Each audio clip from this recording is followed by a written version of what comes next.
built to replace the legendary World War II Jeep. This four-wheeled behemoth would play a vital role when traversing the sands of the Middle East during the Persian Gulf War. For 3 decades, it would remain a symbol of American brawn, playing a major role in every conflict since it rolled off the assembly line, towing soldiers, missiles, machine guns, satellite communication dishes, or whatever else was needed. A true do-anything vehicle for a constantly evolving battlefield. Meet the Humvee.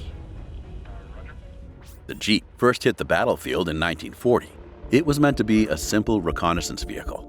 But during World War II, and for decades afterward, the Jeep became so much more, toting machine guns, chasing tanks with bazookas, and ferrying fighters into battle as quickly as it recused injured warriors from the front lines.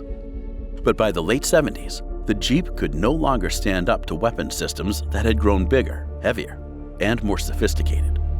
As the Jeep approached retirement, the Pentagon needed another vehicle that could handle anything a modern battlefield could throw at it, and could also dish it out in equal measure. Instead of redesigning the Jeep, the Army put out a call for an entirely new vehicle, a jumble of consonants called the HMMWV, or Humvee, which stands for High Mobility Multipurpose Wheeled Vehicle. In March 1983, the Army declared AM General's Humvee prototype the winner. And the Pentagon was so excited about this new jack-of-all-trades machine that it put in an initial order of 55,000 vehicles. The U.S. military finally had a new warhorse.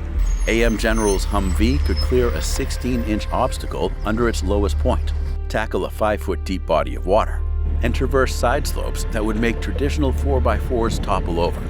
And it could do all this while carrying a 2,500-pound payload.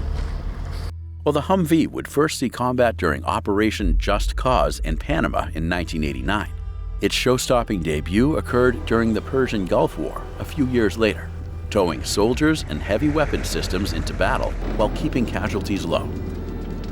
As war evolved, the Humvee evolved with it as the U.S. created dozens of variants, including an ambulance transport, a tow missile carrier, an M119 howitzer prime mover, an air-to-surface missile pedestal, a Mark 19 grenade launcher vehicle, and a mobile platform for a variety of machine guns. As a testament to its popularity, the Humvee would be recruited in more than 60 militaries around the world, and would even get a civilian variant simply called the Hummer. But by the mid-2000s, the Humvee was in a battlefield that had evolved beyond its original mission.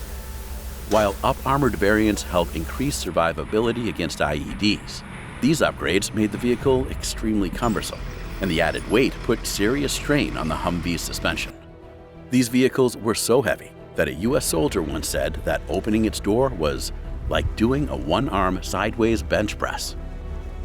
Even with this added armor, the U.S. military still needed the new mine-resistant ambush-protected vehicle, or MRAP, which was purpose-built to survive IEDs. But the MRAP proved to be only a band-aid on a much bigger problem.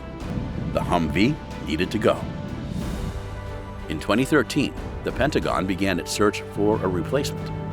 Called the Joint Light Tactical Vehicle, or JLTV, Oshkosh Defense's prototype, built for driving among IEDs, rocket-propelled grenades, and small arms fire, was stronger than a Humvee and quicker than an MRAP. It was the best of both worlds.